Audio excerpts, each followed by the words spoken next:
咁我轉來轉 des， 好耐冇分享日本特攝單作。過去我分享嘅日本特攝作品咧，莫過於 Ultraman 系列、Kamen Rider 系列、Super Sentai 系列、牙狼系列、怪獸系列，例如哥吉拉同埋加美拉，仲有啱啱補完嘅 Metal Heroes 系列等呢一啲較為長壽嘅節目。而喺我嘅 channel 上邊，最後介紹嘅日本特攝獨立作品咧，冇記錯嘅話，應該係2021年嘅《超速バラヒーローガンディ》。於是今日史夫肯想通過本期節目幫大家分享一部相當懷舊嘅特攝作品，亦係過去咧有唔少觀眾敲崩個碗都想我分享嘅，由東寶公司所製作嘅特攝電視劇。自射多旋解化道，又稱七星鬥神。1989年6月14號，當時東寶公司所製作嘅特攝電視劇《電腦警察戰サイバーカップ》迎嚟大結局咗之後，東寶又再一次再冇推出任何嘅特攝電視劇。特攝班咧亦都將精力集中翻佢哋嘅哥吉拉電影系列。直到1996年4月8號，自射多旋解化道嘅橫空出世咧，先至打破咗東寶公司呢7年嚟嘅寂靜。不過可能大家未必知道，其實是這些多旋咧唔係東寶公司自己製作嘅特攝作品，而係幫著名嘅電子遊戲開發商 Capcom 共同開發嘅特攝電視劇。點解係同 Capcom 合作呢？喺呢度我哋快速咁樣回顧一下七星鬥神誕生嘅契機啦。時間落喺1993年至1994年呢2年期間，當時嘅 Capcom 先係美國嘅分公司，因為街霸牽涉到版權問題，而幫 Data East 對簿公堂打咗2年幾嘅官司。同時位於大阪嘅 Capcom 大廈咧，啱先至起好，咁啱又落實咗喺香港成立銷售公司，而且當時 Capcom 喺國內仲搞緊上市，加上遊戲開發部投入大量嘅資金，開發緊一款全新嘅 3D Action Game， 種種原因導致公司咧面臨住嚴重嘅財務危機。如果佢哋唔諗辦法做啲乜嘢嚟開發新市場，從而提升營業額嘅話，恐怕只會令到公司嘅財政咧雪上加霜。於是企劃部咧就打算以魔界村為藍本，開發一部全新兼低成本嘅電腦遊戲《七星鬥神》。後嚟嚟到咗1995年，由阿瑪米亞 Keta さん為東映公司執導咗一部特攝電影。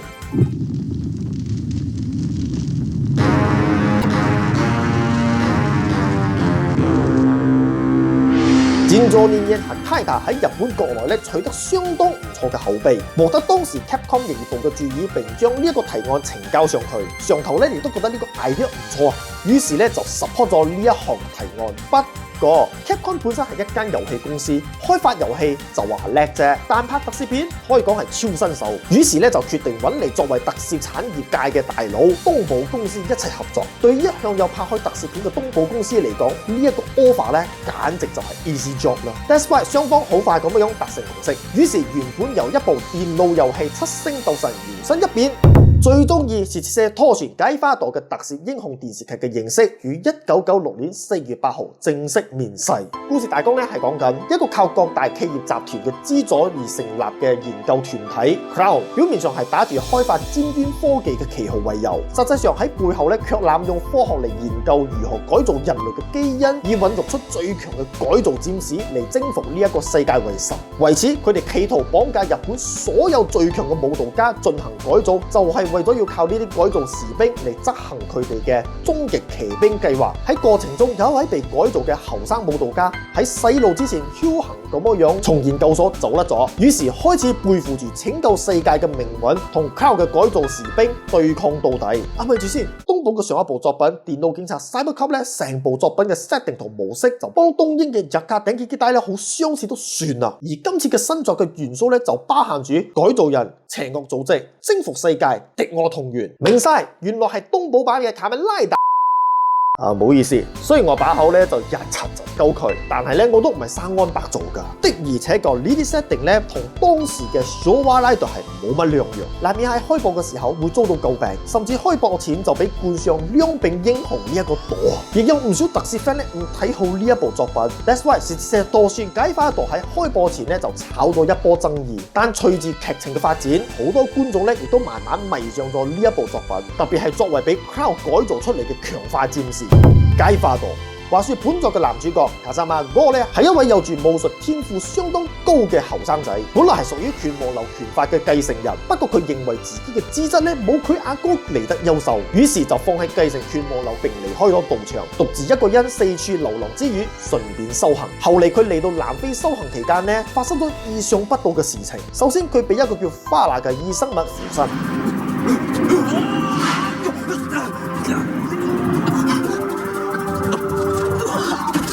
之後佢翻到日本尋找佢阿哥嘅時候，就遭到 Crown 嘅綁架，並將佢改造為異造人，俗稱解剖具。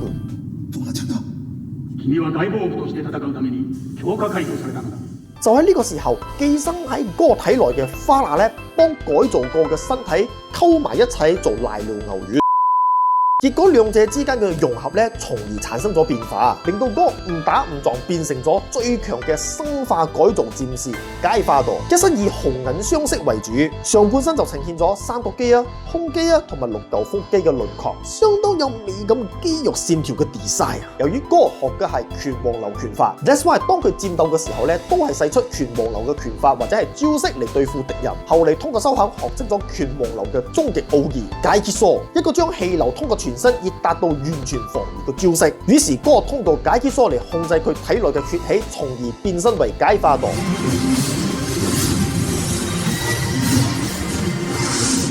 變身後嘅解花朵就能夠將氣轉換成能源 ，that's why 喺佢打出 Oki 是射蝦嘅招式嘅時候，所有嘅氣就會轉換成能源嚟攻擊奸殘。其中 Oki 強射 Ken 咧就係作為拳王流嘅必殺技。通常解花朵都會先將星元素嘅能源集中喺右手，一氣呵成，然之後再釋放巨大嘅能源懟冧奸殘。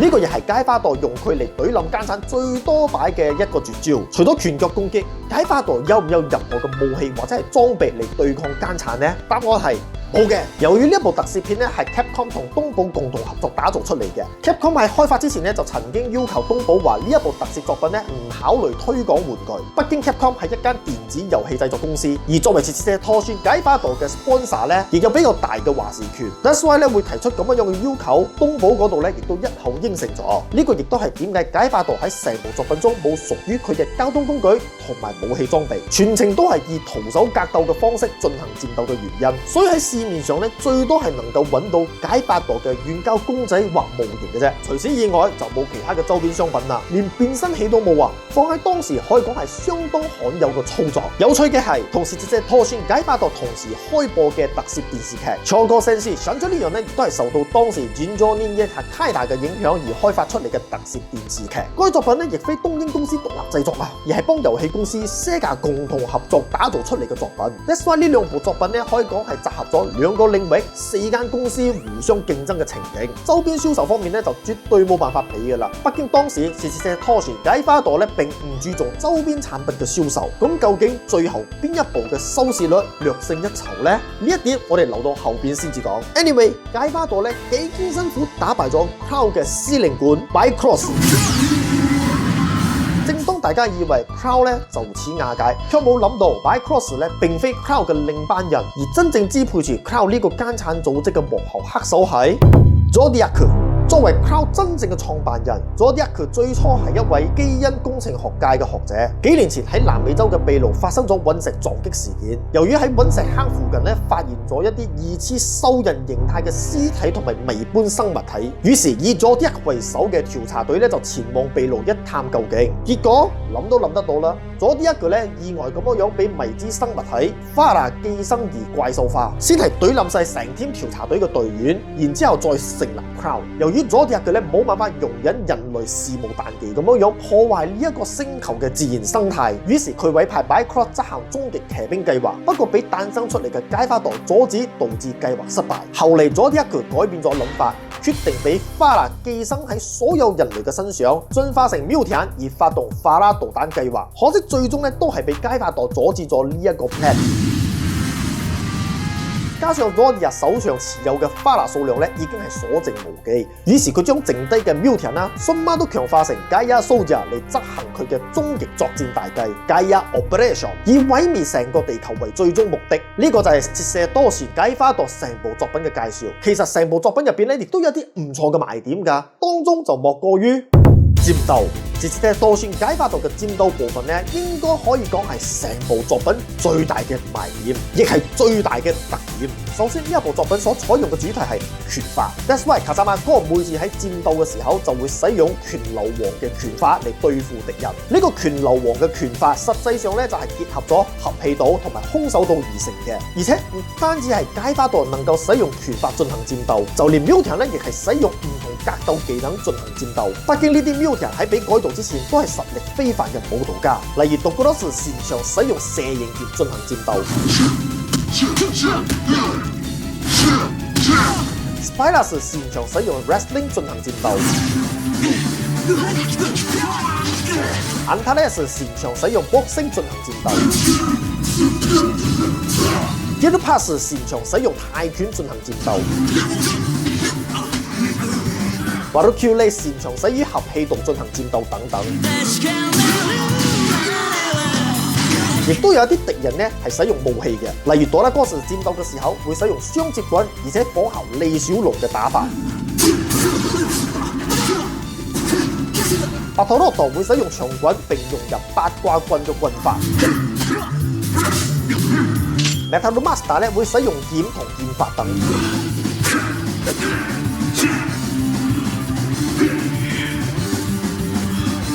期間 Crown 咧亦都改造咗卡薩曼哥嘅阿哥卡薩曼馬薩多成為迪斯巴多，實力同解巴多咧有翻咁上下，畢竟都係出自於同一個流派。That's why 咧兩兄弟之間嘅死鬥亦都係一大睇頭。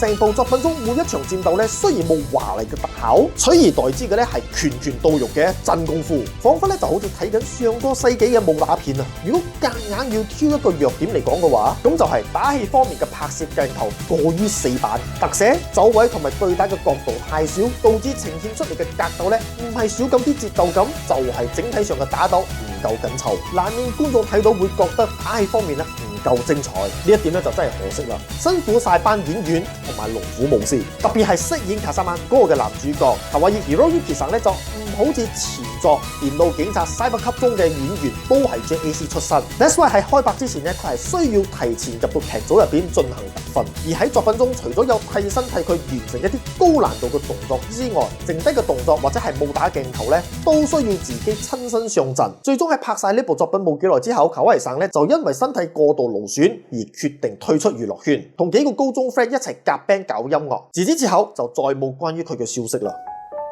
總括嚟講，折射多旋解花朵嘅誕生咧，放喺當時都算係引起一時佳話。整體嘅平均收視率咧，亦都落喺6.3%，集數去到後期嘅收視率咧，節節上升，最高收視率甚至迎嚟9.6%嘅佳績，坐冧當時東映嘅極速戦隊卡蓮加同埋超哥聖之上咗呢樣嘅王道特攝英雄片。只可惜呢部作品咧係走 bad ending 嘅路線，因為卡薩曼哥咧為咗要阻止 Gaia Operation 而同成個 Crown 嘅基地同歸於盡。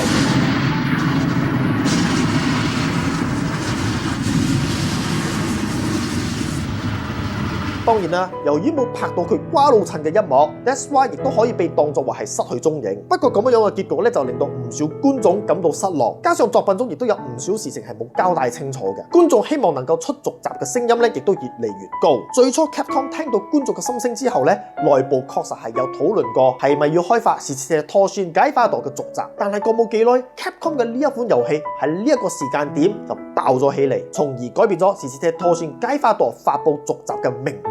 究竟係一款點樣嘅遊戲，從而影響咗成件事情嘅走向呢？